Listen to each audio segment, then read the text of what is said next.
CPIM ജില്ലാ നേതൃയോഗങ്ങളിൽ നേതൃത്വത്തിനെതിരെ വിമർശനം. പിണറായി വിജയൻ പ്രതിപക്ഷ നേതൃസ്ഥാനത്ത് തുടരാൻ പാടില്ലെന്ന് CPIM ആലപ്പുഴ ജില്ലാ സെക്രട്ടേറിയറ്റിൽ വിമർശനമുയർന്നു. MV ഗോവിന്ദനെതിരെയും യോഗത്തിൽ കടുത്ത വിമർശനമാണ് ഉയർന്നത്. ഭൂമാഫിയ സംഘങ്ങളുമായി ബന്ധമുള്ള TI മധുസൂദനനെ പയ്യന്നൂരിൽ സ്ഥാനാർത്ഥിയാക്കിയത് തിരിച്ചടിയായെന്ന് കാസർഗോഡ് ജില്ലാ സെക്രട്ടേറിയറ്റിൽ കുറ്റപ്പെടുത്തലുണ്ടായി. പിണറായി വിജയനെതിരെയും CPIM സംസ്ഥാന സെക്രട്ടറി MV ഗോവിന്ദനെതിരെയും രൂക്ഷ വിമർശനമാണ് ആലപ്പുഴ ജില്ലാ സെക്രട്ടേറിയറ്റിൽ ഉയർന്നത്. പ്രതിപക്ഷ നേതൃസ്ഥാനത്ത് തുടരുതെന്ന് അംഗങ്ങൾ അഭിപ്രായപ്പെട്ടു.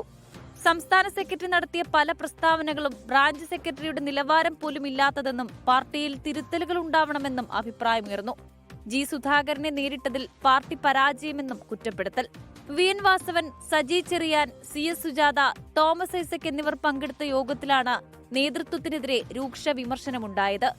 തമ്പ്രാക്കന്മാർ പറയും, അടിയാന്മാർ അനുസരിക്കണമെന്ന നിലപാട് തിരഞ്ഞെടുപ്പിൽ തിരിച്ചടിയുണ്ടാക്കിയെന്ന് കാസർഗോഡ് ജില്ലാ സെക്രട്ടേറിയറ്റിൽ കുറ്റപ്പെടുത്തൽ.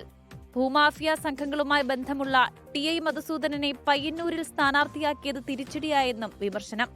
UDF തരംഗത്തിലും പിടിച്ചു നിൽക്കാനായെങ്കിലും തൃശൂരിലും ജനപിന്തുണ ഇടിഞ്ഞുവെന്ന് ജില്ലാ സെക്രട്ടേറിയറ്റിൽ വിമർശനമുണ്ടായി. കൊടുങ്ങല്ലൂരിൽ CPIക്കുള്ളിലെ പടലപ്പിണക്കം പരാജയത്തിന് കാരണമായി. ജില്ലയിൽ യുവജന സംഘടനയുടെ പ്രവർത്തനം മോശമെന്നും പൊതിച്ചോറ് വിതരണം മാത്രം നടത്തുന്ന സംഘടനയായി DYFI മാറിയെന്നും വിമർശനം. News desk 24.